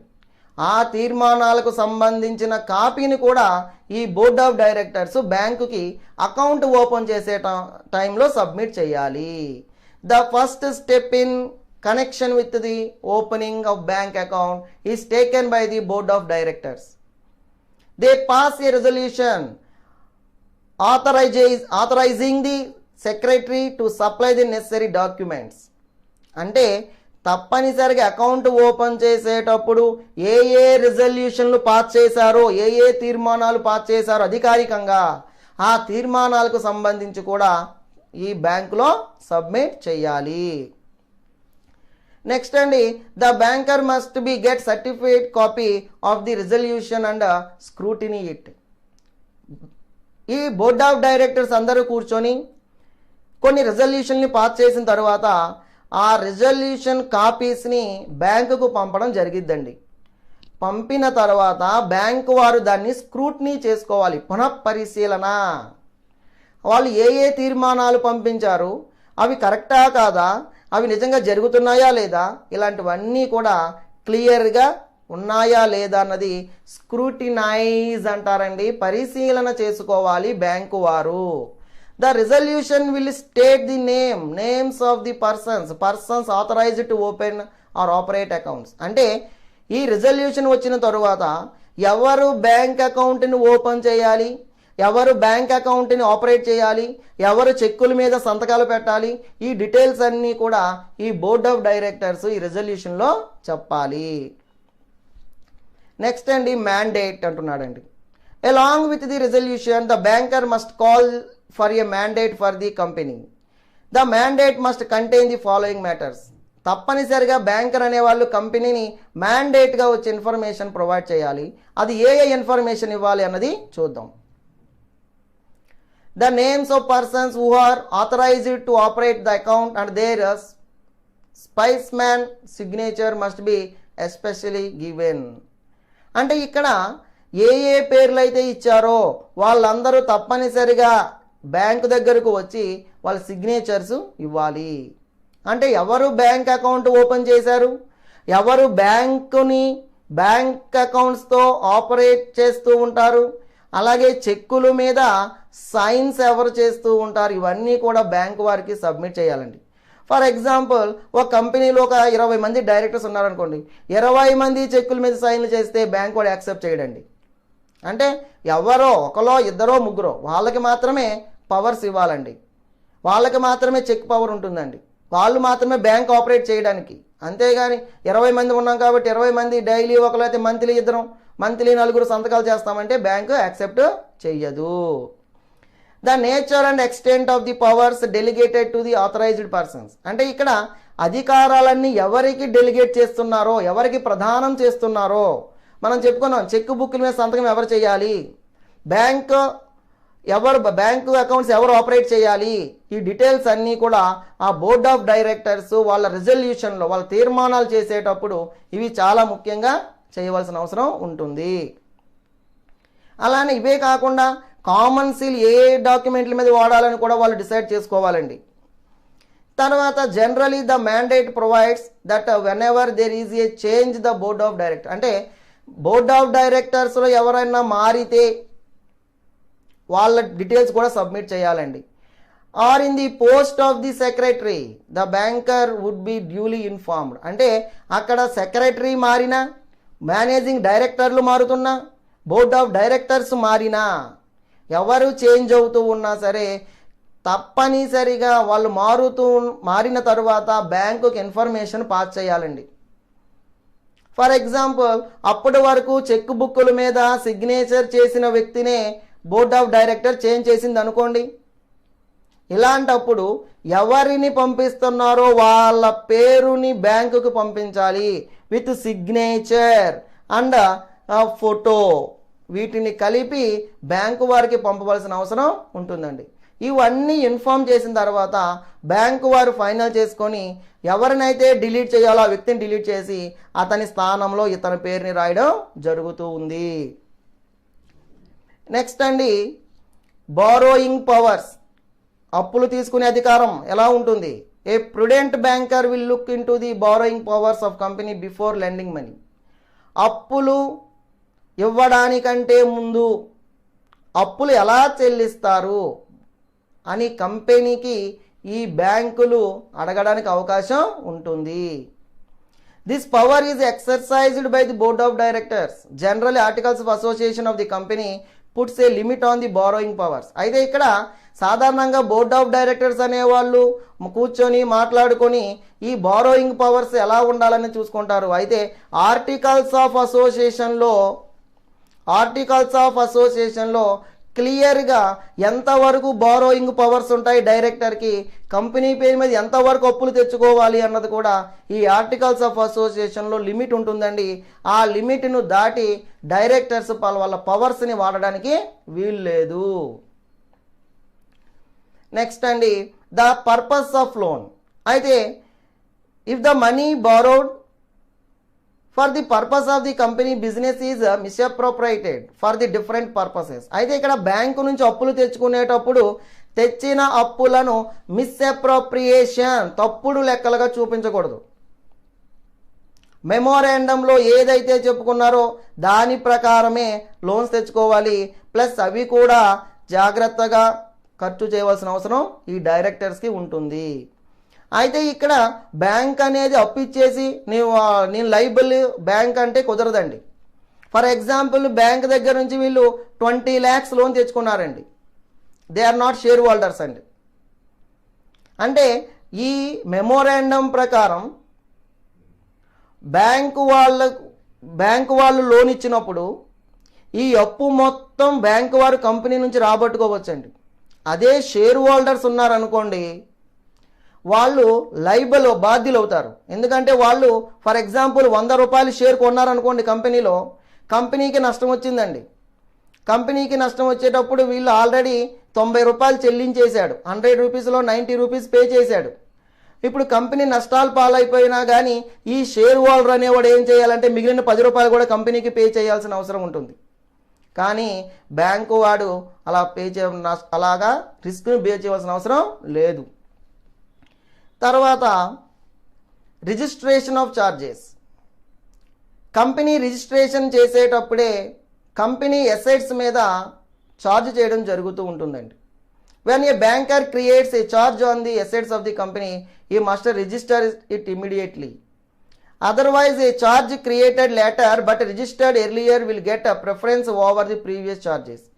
ఇమ్మీడియట్గా రిజిస్ట్రేషన్ చేయలేదనుకోండి, కంపల్సరీగా ఏం చేస్తారు అంటే ఆల్రెడీ రిజిస్టర్ చేయకముందు ఏ ఛార్జెస్ ఉన్నాయో ఆ ఛార్జెస్ని ఇక్కడ ప్రిఫర్ చేయడం జరుగుతూ ఉంటుంది. కాబట్టి తప్పనిసరిగా రిజిస్ట్రేషన్ ఛార్జెస్ని కూడా ఈ కంపెనీ చూసుకోవాల్సిన అవసరం ఉంటుంది. Next directors personal account and companies account. Bank వారు ఏం చేస్తారు అంటే డైరెక్టర్స్ అకౌంట్స్తో పాటుగా వాళ్ళ పర్సనల్ అకౌంట్స్ని కూడా సైడ్ బై సైడ్ మెయింటైన్ చేయడం జరుగుతుంది. Side by side. If banker has the personal account of the authorized director side by side with the company's account, company అకౌంట్తో పాటుగా డైరెక్టర్ అకౌంట్స్ని కూడా సైడ్ బై సైడ్ పక్క పక్కనే పెట్టుకొని బ్యాంకు వారు వాటిని ఆపరేట్ చేయడం జరుగుతుంది. ఇలా ఆపరేట్ చేయడానికి బ్యాంకు వారు చాలా జాగ్రత్తగా ఉండాలండి. వాళ్ళు లోన్ తీసుకునే లోను యాజ్ ఏ కంపెనీ హోదాలో తీసుకుంటున్నారా లేదా పర్సనల్ పర్పస్కి ఏమైనా తీసుకుంటున్నారా ఇవి చూసుకోవాలి. కంపెనీ పర్పస్కి తీసుకునే లెక్క అయితే కంపెనీ లైబుల్ అవుతుంది, కంపెనీ పే చేయాల్సి ఉంటుంది. పర్సనల్ పర్పస్ మీద తీసుకునే వాళ్ళకైతే డైరెక్టర్ పర్సనల్గా లైబుల్ అవుతాడు, తన ప్రాపర్టీని అయినా అమ్మేసి అప్పులు పే చేయవలసిన అవసరం ఉంటుంది. Next winding up of the company. Company మూసేసేటప్పుడు కంపెనీ ఎలాగన్నా మూయొచ్చునండి. అందులో ఉండే డైరెక్టర్స్ అందరూ వాలంటరీగా మూసేయవచ్చు, లేదా క్రెడిటార్స్ కంపల్సరీ కోర్టు ద్వారా మూసేయవచ్చు, లేదా liquidator will have the power the operate account of the purpose winding of the company. అంటే కంపెనీని మూసేయడానికి స్వచ్ఛందంగా డైరెక్టర్ల బోర్డే ముందుకు వచ్చి మా వల్ల కావట్లేదు రన్ చేయడం అని చెప్పి వ్యాపారాన్ని మూసేయవచ్చు, లేదా దానికి అప్పులు ఇచ్చిన క్రెడిటార్స్ అందరూ కలిసి కంపల్సరీ బై ది కోర్టు ద్వారా కంపెనీని ముగించేయవచ్చు. ఇలాంటి సందర్భాలు ఉంటాయా లేదని కూడా జాగ్రత్తగా బ్యాంక్ వారు చూసుకోవాలి. చూసుకున్న తర్వాతనే దానికి లోన్స్ ప్రొవైడ్ చేయాలి. Next so any cheque drawn by the director must be honoured. అంటే ఇక్కడ బ్యాంక్ వారు ఏ చెక్ని ఆనర్ చేసినా కంపల్సరీగా డైరెక్టర్స్ ఆనర్ చేసిన చెక్కులను బ్యాంకు వాళ్ళు ఆనర్ చేయాల్సిందే. Hence when the banker has the knowledge of the passing the resolution authorising the winding up of the company he must stop the operations of account. అదే bank వారికి తెలిసిపోయింది ఆ company మూసేశారని, ఆ company ఇచ్చిన రిజల్యూషన్లో కంపెనీని రద్దు చేశారని, లేదంటే కంపెనీ కోర్టు ద్వారా మూసేయబడిందని బ్యాంక్ వారు తెలుసుకున్న మరుక్షణమే ఆ బ్యాంక్ అకౌంట్స్ ఆ కంపెనీ అకౌంట్స్ అన్నిటినీ కూడా ఆపివేయడం జరుగుతుంది. నెక్స్ట్ ప్రైవేట్ కంపెనీస్ అండి. Private companies are those companies where in the number of shareholders is limited 50. ఏ కంపెనీలో అయితే వాటాదారులు 50 మంది ఉంటారో ఆ కంపెనీలను ప్రైవేట్ కంపెనీలు అంటారండి. ఈ ప్రైవేట్ కంపెనీలో షేర్స్ అనేవి ఫ్రీలీ ట్రాన్స్ఫర్డ్, ఎవరికైనా ట్రాన్స్ఫర్ చేసేసుకోవచ్చండి. ఇక్కడ షేర్స్ అనేది ఆ రిమైనింగ్ షేర్ హోల్డర్స్ పర్మిట్తో ట్రాన్స్ఫర్ చేయాలి, లేదంటే వీటిని ట్రాన్స్ఫర్ చేయడానికి వీలు లేదు. ఇలాంటి సందర్భాల్లో కూడా బ్యాంకర్ అనేవాడు తప్పనిసరిగా కొన్ని రిస్ట్రిక్షన్స్ ద్వారా అకౌంట్ ఓపెన్ చేయడం జరుగుతూ ఉంటుంది. ఈ షేర్ హోల్డర్స్ 50 మందే ఉంటారు కాబట్టి రిమైనింగ్ షేర్ హోల్డర్స్కి షేర్లను ట్రాన్స్ఫర్ చేయడం కుదరదండి. ఇట్లా స్ట్రిక్ట్లీ రిస్ట్రిక్టెడ్. అదే పబ్లిక్ కంపెనీ అనుకోండి, షేర్లను ఫ్రీగా మనకి నచ్చినప్పుడు ఎవరికైనా అమ్మేసుకునే హక్కు ఉంటుంది. కానీ ఈ ప్రైవేట్ కంపెనీలో హక్కు వీళ్ళకి లేదు. Next, know your customer. Customer గురించి తెలుసుకోవడం, ఖాతాదారుని గురించి తెలుసుకోవడం. Is the process of business verifying the identity of its clients. అంటే బ్యాంకింగ్ అయిన సెక్టార్ అయినా, ఇన్సూరెన్స్ కంపెనీ అయినా, కన్సల్టెన్సీ అయినా, ఎవరైనా సరే ఎవరెవరు తమ సంస్థలో ఉద్యోగులుగా ఖాతాదారులుగా ఉన్నారో వాళ్ళ గురించి తప్పనిసరిగా తెలుసుకోవాల్సిన అవసరం ఉంది. దాన్నే నో యువర్ కస్టమర్. నీ ఖాతాదారుని గురించి నువ్వు తెలుసుకో అని అర్థం అండి. ఎందుకు తెలుసుకోవాలి అంటే ఇక్కడ కొంతమంది క్లయింట్స్ ఏం చేస్తారు అంటే ఫ్రాడ్ చేయడానికి అవకాశం ఎక్కువ ఉందండి. టెర్రరిస్టులకు ఆర్థిక సాయం చేసే వాళ్ళు ఉండొచ్చు, లేదంటే మనీ లాండరింగ్ చేసే వాళ్ళు ఉండొచ్చు, లేదా జనాల్ని మోసం చేసి క్రిమినల్స్ ఉండొచ్చు. వీళ్ళందరినీ ఐడెంటిఫై చేయడం కోసమే నో యువర్ కస్టమర్స్ అనే దాన్ని ఇంట్రడ్యూస్ చేయడం జరిగింది. Know your customer processes are also employed by companies all size of purpose of ensuring their proposed agents, consultants and distributors are anti-bribery complaints. అంటే అక్కడ కన్సల్టెంట్ కానీ, ఏజెంట్లు కానీ, డిస్ట్రిబ్యూటర్స్ కానీ ఎవరైతే ఉన్నారో వాళ్ళ డీటెయిల్స్ అన్నీ కూడా కంపల్సరిగా రికార్డ్ చేసుకోవాల్సిన అవసరం ఉంటుంది. ఎవరైతే ఉద్యోగులుగా పనిచేస్తున్నారో అన్ని కంపెనీస్ కూడా సబ్మిట్ చేయవలసి ఉంటుంది. నెక్స్ట్ అండి, know your customer policies are becoming much more important globally to prevent identity theft, financial fraud, money laundering, terrorist financing. Already మనం చెప్పుకున్నామండి, ఎవరైతే కస్టమర్ని ఐడెంటిఫై చేయరో ఆ ఐడెంటిఫై చేయకపోవడం వలన ఏం జరుగుతుంది అంటే ఫినాన్షియల్ ఫ్రాడ్స్, ఆర్థిక మోసాలు జరగడానికి ఎక్కువ అవకాశం ఉంటుందండి. అలానే మనీ లాండరింగ్ జరగడానికి అవకాశం ఉంటుంది. టెర్రరిజంకి సంబంధించి డబ్బులు ప్రొవైడ్ చేసే వాళ్ళు ఎక్కువ మంది ఉంటారు. మన ఇండియా వంటి భారతదేశంలోనే కాదు, ప్రపంచంలో అన్ని వ్యాపార సంస్థలు కూడా నో యువర్ కస్టమర్ అనే విధానాన్ని ఫాలో అవుతూ ఉంటాయి. ఎందుకంటే ఇక్కడ దేశంలో ఎక్కడో వేరే దేశాల నుంచి వచ్చిన డబ్బుని వీళ్ళు దేశద్రోహానికి ఉపయోగించవచ్చును, దేశంలో విద్రోహ శక్తులను పెంచి పోషించడానికి వాడవచ్చును, లేదంటే మనీ లాండరింగ్, అలాగే ఆర్థిక మోసాలు చేయడానికి, దొంగతనాలు చేయడానికి, ఇటువంటి వాళ్ళని గుర్తించడం కోసం నో యువర్ కస్టమర్ అనే కస్టమర్ ద్వారా ఇన్ఫర్మేషన్ని గ్యాదర్ చేయడం జరుగుతుంది. దీనివల్ల ఏమవుతుందంటే ఇంటెన్షనలీ ఆర్ అన్ఇంటెన్షనలీ కావాలని చేయవచ్చును, అనుకోకుండా అయినా కొన్ని పనులు జరిగిపోతూ ఉంటాయి. అయితే బ్యాంకు తప్పనిసరిగా కొన్ని గైడ్లైన్స్ ఇస్తుందండి. ఎందుకంటే by criminal elements for money laundering activities, అంటే కొందరు మనీ లాండరింగ్ని ఎంకరేజ్ చేయడం కోసం, లేదు మిగిలిన అలాంటి వాళ్ళని ఐడెంటిఫై చేసి మిగిలిన వాళ్ళని రక్షించడం కోసం 100 మంది బ్యాంకుల అకౌంట్ హోల్డర్స్ ఉంటే అందులో 2-3 మనీ లాండరింగ్ను కానీ, లేదు అంటే టెర్రరిస్టులకు ఆర్థిక సాయం చేసేవాళ్ళు కానీ ఉన్నారనుకోండి, మనం ఈ కేవైసీ ద్వారా, నో యువర్ కస్టమర్ ద్వారా వాళ్ళని గుర్తించి వాళ్ళని మిగిలిన వారి నుంచి రక్షించడానికి, మిగిలిన వాళ్ళని రక్షించడానికి ఇందులో ఎక్కువ అవకాశం ఉంటుందండి. తర్వాత know your customer controls typically include following అండి. Collection and analysing the basic identity information. అంటే ఇది ఇన్ఫర్మేషన్ కలెక్ట్ చేయడం ఏదైనా కానీ కొంత సమస్యలతో కూడుకొని ఉంటుంది. ఎందుకంటే మనం అకౌంట్ ఓపెన్ చేసేటప్పుడు కానీ, లేదు అంటే ఎక్కడన్నా ఉద్యోగాల్లో జాయిన్ అయ్యేటప్పుడు కానీ మనం కొన్ని డాక్యుమెంట్స్ మాత్రం ప్రొడ్యూస్ చేస్తూ ఉంటాం. అలానే కొందరు కొన్నిసార్లు ఏమడుతుంటే ఐడెంటిటీ కార్డు కింద పాస్పోర్ట్ కానీ అలానే లేదంటే ఆధార్ కార్డు కానీ రేషన్ కార్డు కానీ ఇలా కొన్ని రకాల ఐడెంటిఫికేషన్ మార్క్స్ ద్వారా లేదంటే ఈ ఐడెంటిఫికేషన్ కార్డ్స్ని ఉపయోగించి మన ఇన్ఫర్మేషన్ని గ్యాదర్ చేయడం జరుగుతూ ఉంటుంది.